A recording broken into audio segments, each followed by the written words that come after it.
of the past, phantoms of a world gone by, speak again the immortal tale. The Diamond Lens.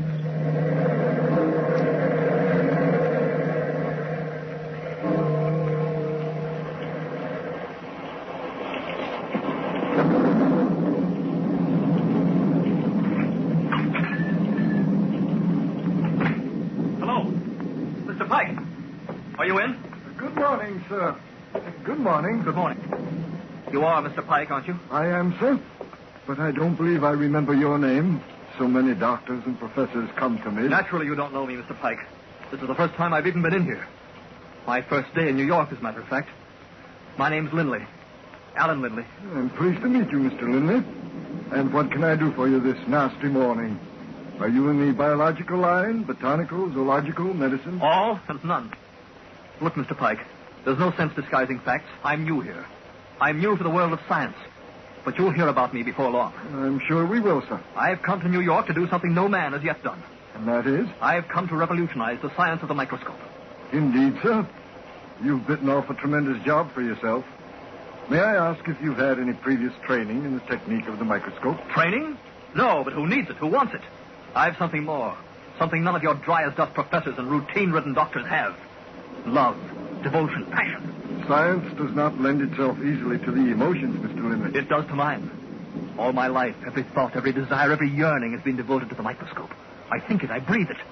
Look out at the rain. Where anybody sees only a drop of water rolling down the window, I see a universe of beings animated with all the passions common to physical life and convulsing their minute sphere with struggles as fierce as those of man. Indeed, sir, but that is only dreaming. The science of the microscope demands patience, skill, years of practice. Ha! You talk like a fool. I would trade a century of practice for an ounce of inspiration. And I have that, Pike. Inspiration like a volcano. Well, I'll show you soon enough. I hope you will, Mr. Lindley. Here's a list of what I want. Mr. Lindley, you can't afford to purchase all this. It will amount to... Whatever it is, I can pay. Here's $1,000 in gold on account. I want all this apparatus delivered to my rooms on 4th Avenue no later than tomorrow morning. Here's the address. Mr. Lindley... And watch the scientific journals from this day on, Pike. Because very shortly you will see the name of Alan Lindley, microscopist, blaze like a star in the heavens. I believe you, Mr. Lindley. I really do. For a novice to embark on such a course as you have set for yourself, you must be either a genius or... Or what? Or a madman.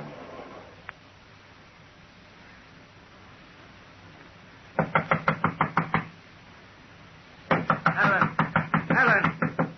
Perhaps Alan isn't home. Alan! Lindley. Oh, nonsense, Cora, nonsense. The landlady said he hasn't left his rooms in 6 months. Alan! Alan, you scoundrel! One moment. Who? Dad. Cora, Looks guilty, eh, Cora? Like a thief caught in the act. Now, Mr. Lindley, you promised you wouldn't bully Alan. Hello, Alan, darling. Well, aren't you going to ask us in? Of course. Come in, both of you. I'm afraid the place is a bit of a mess just now. I'll try to find chairs. Mess. Looks like a confounded junk shop. What's all this glass and metal and apparatus? Well, I suppose it's an amateur laboratory, so to speak. I'm trying hard to turn myself into a professional microscopist. Professional piddle. Now, look here, son. I'm not going to mince words. Now, Mr. Lindley. Don't know me, Cora. You may be in love with this scoundrel, but I'm his father, and I've plenty to say. What is it, Dad? What's the matter? The matter is 6 months and $6,000. For 6 months, we haven't heard from you. Not a letter. Not a message. For 6 months, you've been buried in this blasted city. Dead, for all we might have known. And the only word from you was a draft on my bank for $6,000. That's how we found your address, Alan. This confounded nonsense has got to stop. It's not nonsense, Dad, and it's only begun. Blast your infernal impudence. You promised me a year in New York. A year of independence to follow my own career. You said it was a fair gamble. Either I'd find myself or get it out of my system. Find yourself, yes, but not squander yourself. Not spend a fortune and live in a filthy pigsty like a dealer in bottles and old glass. This junk here... Don't touch it! Don't touch it! Touch it! I wouldn't soil my fingers. Now listen, Alvin. The bargain's ended. Cancelled. Finished. You're to come home at once. I will not. You'll do as you're told. For 1 year, I'll do as I please. Not without an allowance, you won't. And I mean that, sir. Not another penny for this foolishness. Not another penny until you come home, marry Cora, and get to work. It's home or starve. All right. Now get out of here. I ought to break my cane over your backside. Get out! Alan! Mr. Linley, please. Cora, Will you wait for me downstairs, Mr. Linley? I'd like to speak to Alan alone. You're wasting your time, Cora. He needs to be convinced with a stick. Please, Mr. Linley. Very well, very well. Tell the ruffian who poses as my son that I stick to my decision. He's to come home or stop. I'm sorry, Alan, dear. Darling Cora, I haven't even had a chance to say hello, really. Well, there's no one stopping you now, Alan. Oh, darling, how I've missed you. I know. Only something terribly important could keep you away from me so long. Then you do understand. A little. Enough. It's so big for me. I reached a blind alley, a blank wall. All this equipment that cost a fortune, it's imperfect, inadequate. But Alan... Night after night, I dream of the perfect microscope. A dream instrument of immeasurable power that will pierce the envelope of matter down to the original atom. But, darling, that's impossible. Don't you see? I can't give up until I found that microscope. You do understand, Cora? Yes, darling. I understand, and you're right. You must stay here. Bless you. I'll see what I can do with your father. I only hope I can pacify him a little. Thank you, darling. And while you're struggling with your problem, don't forget that it's mine, too. Even if I don't understand all your complicated science. Goodbye, Alan. Goodbye. You are fortunate, Effendi. She is a beautiful woman. What? It's too bad she departs in tears. Who the devil are you and what do you want? Forgive me, Effendi, but my room is next to yours. I could not help overhearing. My name is Simon Belafri. I am a very small person of no consequence. A dealer in trifles. A buyer and seller of insignificance. Yes, well, I've work to do. One moment, Mr. Lindley. Pardon if I presume, but I could not help hearing you speak of problems. The perfect microscope lens? What about it? I understand you are baffled in search for this marvel of science. Effendi, has it never occurred to you that two heads are better than one? Meaning yourself? Nonsense. But no, I speak of Madame Vulpes. Who? Madame Vulpes. Most famous medium in city. Most powerful in world. A medium? Yes, great medium. By heavens, what a woman. I go to her many times. This woman speaks to me of things I do not dare to speak of, even to myself. Always she knows all. For through her mouth speaks the wisdom of the ages. Perhaps to you, the voice of a scientist long dead will speak, bringing advice you need, eh? By heaven, why not? What have I to lose? Come, Belafris, take me to your medium. She may find me the perfect microscope. You come for a communication, Mr. Linley? Yes, Madame Vulpes. I bring him quick. I have told him about you. Quiet, Simon. This time the matter does not concern you. Mr. Linley, you wish to communicate with any particular spirit? Yes. Have you ever known this spirit on Earth? No, never. He died long before I was born. I wish merely to obtain from him some information which he ought to be able to give better than any other. Seat yourself at the table, Mr. Linley, and place your hand on it. Simon will do likewise, unless you prefer him to leave. I have nothing to conceal. He may stay. That is good. Quiet, please. 1,000 thanks for your trust, Effendi. I repay you now, since I know how to question spirits when they speak through medium's mouth. Simone. She's moaning. Ah, they are strong tonight. Already she is entranced, and they clamor at her mouth. What's that rapping? The spirits call us to attention. I would speak to them. Will this spirit communicate with this gentleman? Will the particular spirit he desires to speak with communicate? Attention, Lindley. The spirit you want is about to speak through her. But she doesn't know who I want, neither do you. I haven't mentioned his name. You have thought it. That is enough for remarkable Madame Vulpes. Listen.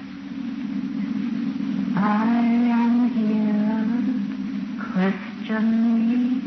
Speak, Lindley. It is your spirit.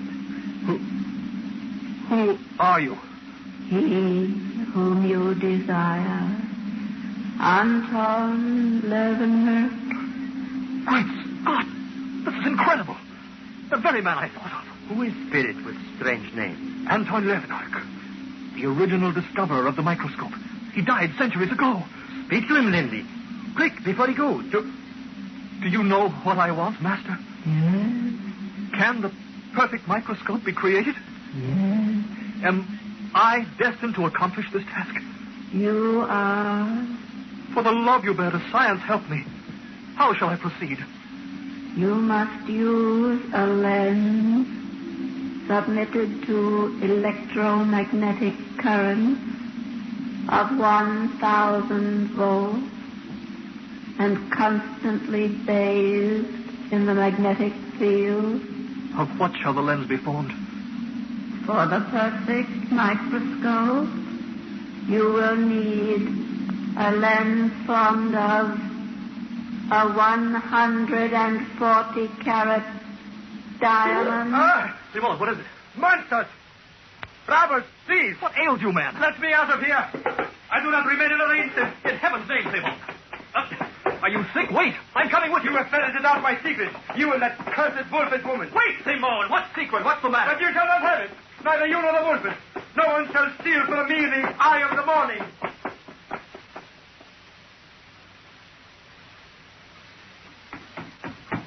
Simon, stop, you idiot. Get away. Why have you followed me home? I live here, too, you fool. Stop yelling. You'll wake the house. Get out of here. Don't be an ass. Here, come into my room a minute and cool off. I swear to you, Linley, you shall not have it. Have what? Sit down and calm off. Now, what excited you so? What was this gibberish about the eye of the morning? Do not pretend. You know. You know the Wolfes woman told you. Told me what? About my diamond. The diamond called the eye of the morning. Oh? You own a diamond? You know. Come to your senses, man. I only met you a few hours ago. I know nothing. Nothing but what you yourself gave away. Huh? Yes. Yes, my friend, I think perhaps I misjudged you, huh? Of course you did not know. And Madame Vulpes, she spoke of another diamond, eh? That was what confused Bellatrix, because it was of the same size. What was the same size? Your diamond? Wait, Linley, I show it to you. Always I have it on me for safety. Here.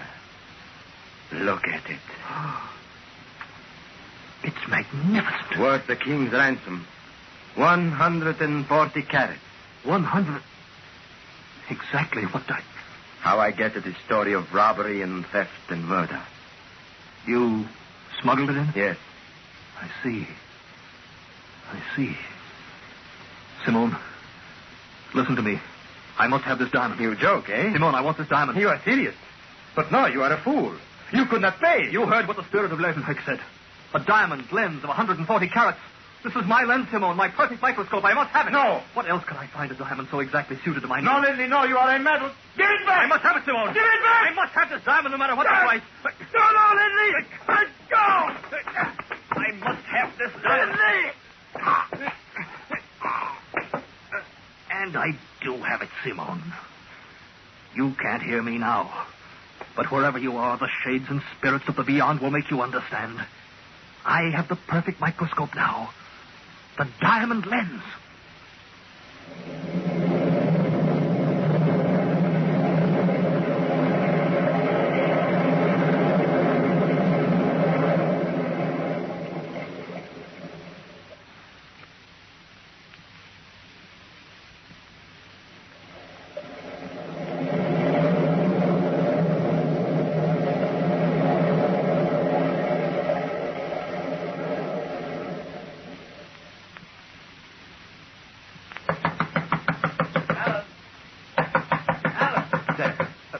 Just a minute. Oh, my boy, are you all right? Oh, Dad, come in. Of course I'm all right. Why shouldn't I be? Shouldn't you? Great Scott, Allen. Are you so lost in your scientific nonsense you don't know what's happening around you? Here, read this paper. Huh? Oh. Murder in 4th Avenue rooming house. Last week, Simone Bellatrix found strangled in bedroom. Oh, that. Just a Persian peddler killed. My word, Allen. I don't see how you can be so cold-blooded. As soon as we saw this in our local paper, Cora and I rushed to New York. Cora? Here? Yes, she's waiting in the hotel. We had to come when we saw your name as one of the neighbors of the murdered man. Wait, Dad. Before you say anything else, now listen to me. I've done what I set out to do. And in less than a year, I've done something that no man in the world could do. I've created the perfect microscope, built a lens that can pierce all matter down to the ultimate atom. You're talking like a madman again. This happens to be the greatest moment of my life, Dad. My microscope is mounted and ready for use. This will be my first sight into the unknown. Alan, you're so flushed and perspiring. Your hands are shaking so. Watch. First the dynamo. Yes. Then, on the slide, a drop of water. So tiny, so clear, seemingly so empty. Alan, you must come away. It's this confounded electrical mess surrounding your microscope that's burning you up. Careful, don't touch anything. There's 1,000 volts of death lying in wait for the unwary. Good heavens.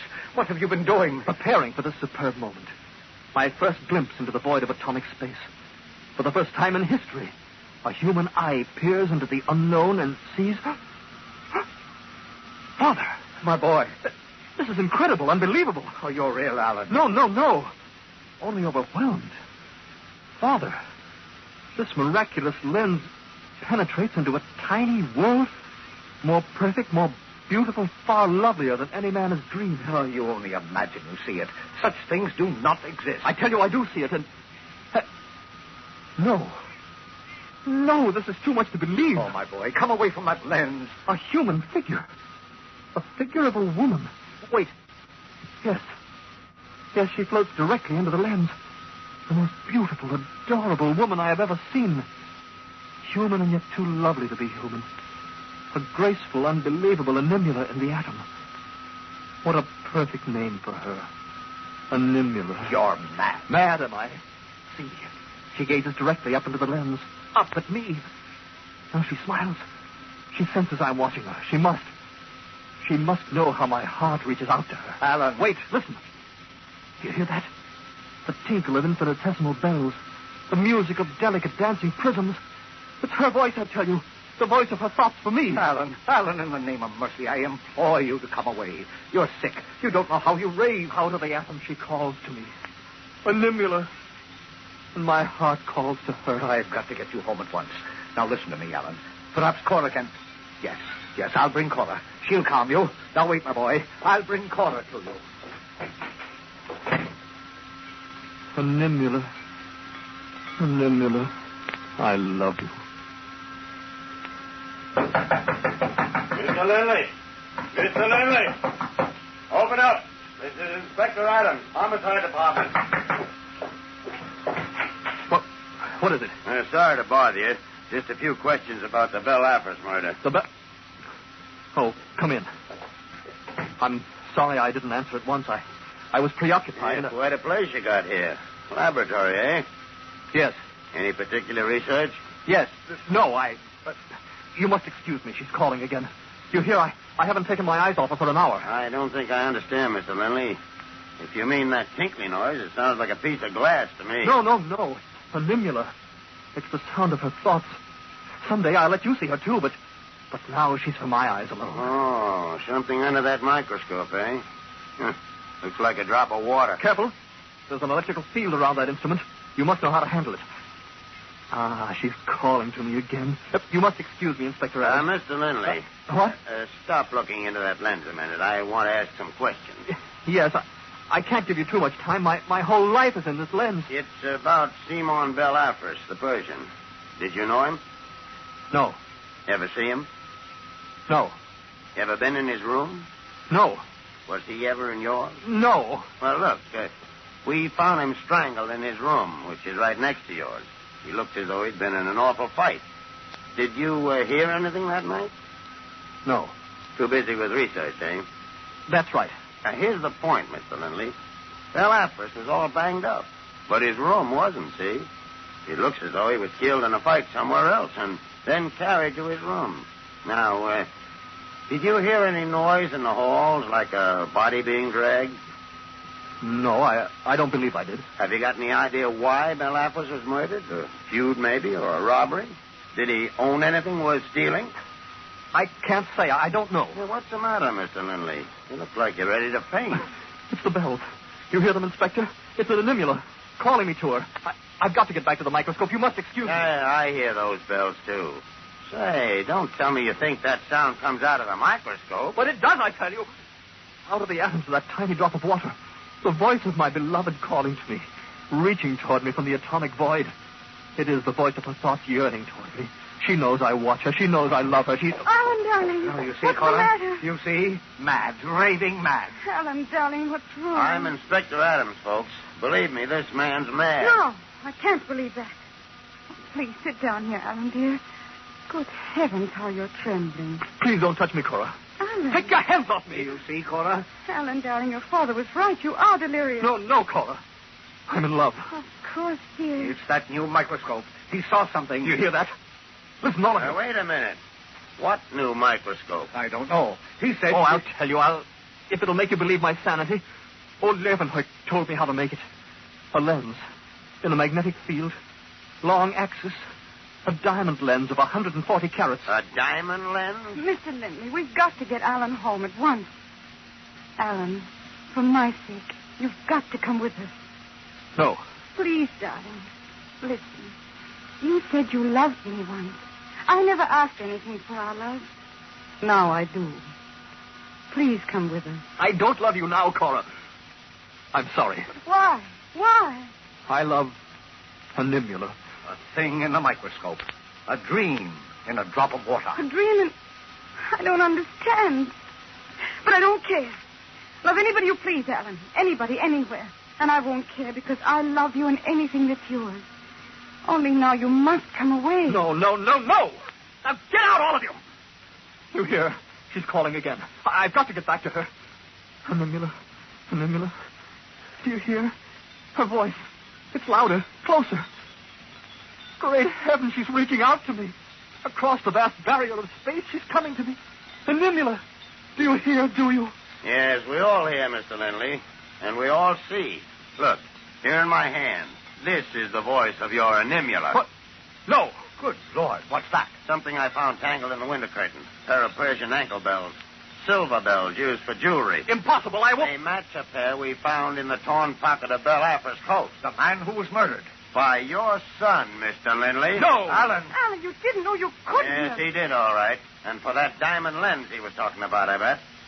We've known for some time that Belle Apper's was smuggling diamonds. You lie. That's not the voice of my Animula. Those bells... You murdered him here, didn't you? For a diamond.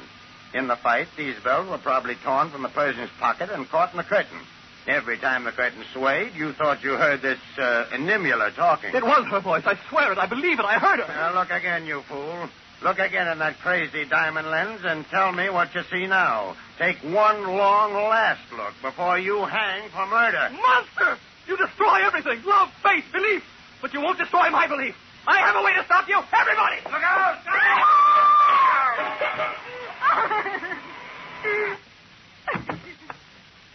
Alan.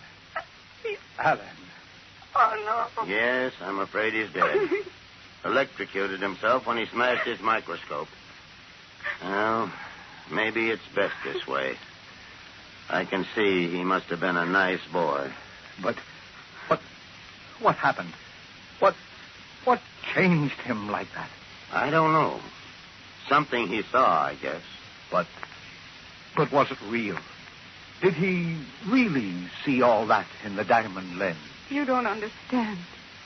He saw something and it changed him. That's what happens to all of us. Doesn't matter if we really see it or only imagine we do. We see something and it changes us. Sooner or later, every man must gaze into a diamond lens.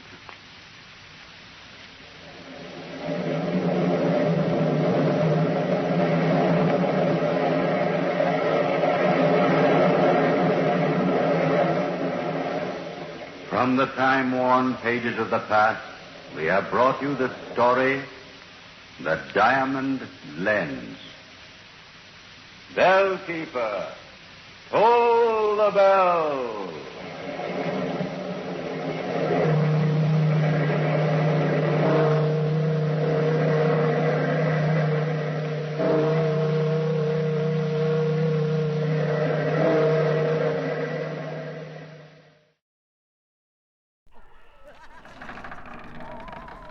Return soon, brave listeners, to the shadows and secrets of Weird Circle, where each tale beckons you deeper into the unknown. Stay tuned for more chilling adventures from Golden Age Radio, rumble.com/c/GAR.